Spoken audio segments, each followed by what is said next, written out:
जय श्री कृष्णा।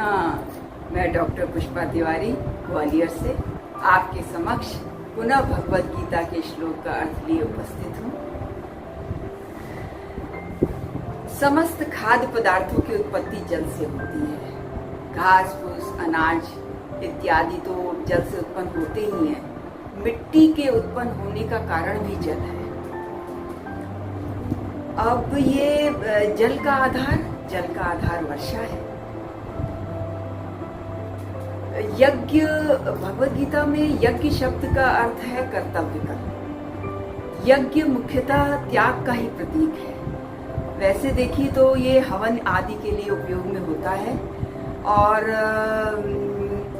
ये जैसे तप में शरीर के आराम का त्याग होता है, हवन इत्यादि में अन्न और घी का त्याग होता है और कर्तव्य कर्म में अपने स्वार्थ और आराम का त्याग होता है।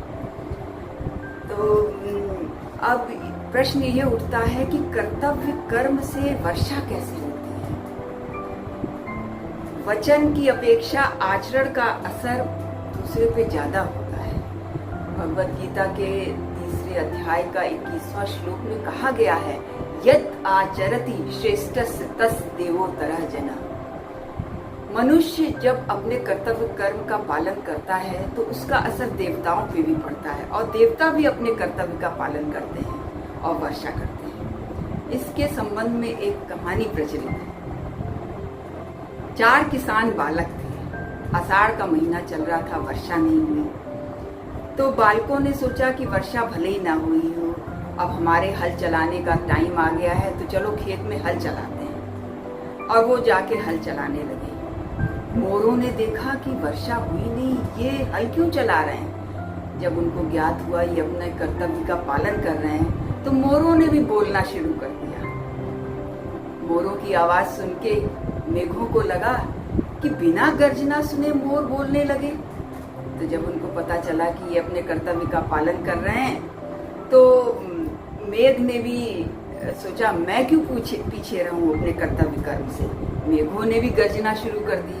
मेघों की गर्जना सुन के इंद्र को लगा कि बिना मेरी आज्ञा के मेघ कैसे गरज रहे हैं। जब उनको लगा कि ये अपने कर्तव्य का पालन कर रहे हैं तो इंद्र ने सोचा हम क्यों अपने कर्तव्य के पालन से पीछे रहें, और इंद्र ने मेघों को वर्षा करने की आज्ञा दे दी। इस तरह कर्तव्य कर्म से वर्षा। वेद परमात्मा से उत्पन्न हुए हैं। वेदों में कर्तव्य कर्म करने की विधि बताई गई है, इसलिए मनुष्य के समस्त कर्मों को वेदों से उत्पन्न माना गया है। वेद यजुर्वेद, ऋग्वेद, यजुर्वेद, सामवेद, अथर्ववेद, स्मृति, पुराण, रामायण, महाभारत, विभिन्न संप्रदायों के आचार्यों के अनुभव सब इसमें आ जाते हैं। वेद कर्तव्य कर्म करने की विधि बताते हैं, उससे मनुष्य कर्तव्य कर्म करता है। कर्तव्य कर्म करने से यज्ञ होता है, यज्ञ से वर्षा होती है, वर्षा से अनाज होता है, अनाज से प्राणी होते हैं, फिर उन्हीं प्राणियों में से सब अपना कर्तव्य कर्म करते हैं और यज्ञ करते हैं। इस तरह से ये पूरा सृष्टि चक्र चल रहा है। इस सृष्टि चक्र के चलने की जिम्मेदारी मनुष्य पर ही है और जो मनुष्य इस सृष्टि चक्र के अनुसार नहीं चलता वो पूरे सृष्टि के संचालन में बाधा पहुंचाता है। ऐसे ही मनुष्य के लिए भगवान कृष्ण ने भगवत गीता के 3 अध्याय का ये 16वां श्लोक है, ऐसे ही लोगों की निंदा की है। देखिए, एवं प्रवर्तितम चक्रम नानुवर्त्येति यह अघायु इंद्रियां रामो मोघम पार्थ स जीवति। पार्थ, हे पार्थ, यह जो मनुष्य इस लोक में एवं इस प्रकार प्रवर्तितम परंपरा से प्रचलित चक्रम सृष्टि चक्र के न अनुवर्त्यति अनुसार नहीं चलता, सह वह इंद्रिया रामा इंद्रियों के द्वारा भोगों में रमण करने वाला, अघायु पाप में जीवन बिताने वाला मनुष्य, मोघम संसार में व्यर्थ ही जीवति जीता है। भगवान कृष्ण इसमें यहाँ पे पार्थ संबोधन करते हैं।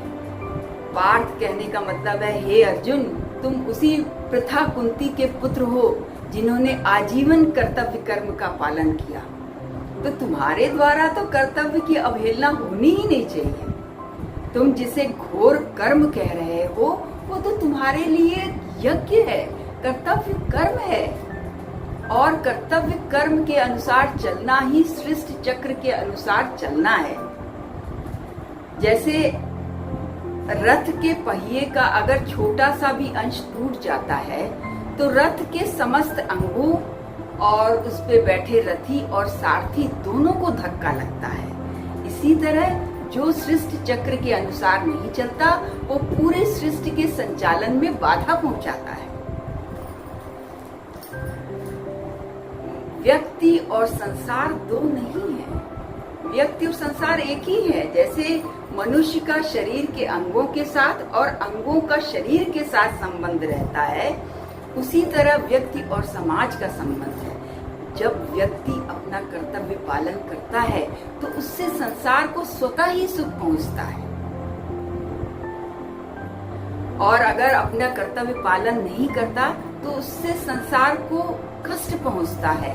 ऐसे ही लोगों के लिए गोस्वामी तुलसीदास जी ने रामचरितमानस में लिखा है, पर द्रोही पर दार रथ, पर धन पर अपवाद, ते नर पावर पाप में दे धरे मनुजात। जो दूसरों से द्रोह करते हैं, पराई स्त्री, पराये धन और पराई निंदा में आसक्त रहते हैं, वे पामर, पाप में मनुष्य, नर शरीर धारण किए हुए राक्षस ही हैं।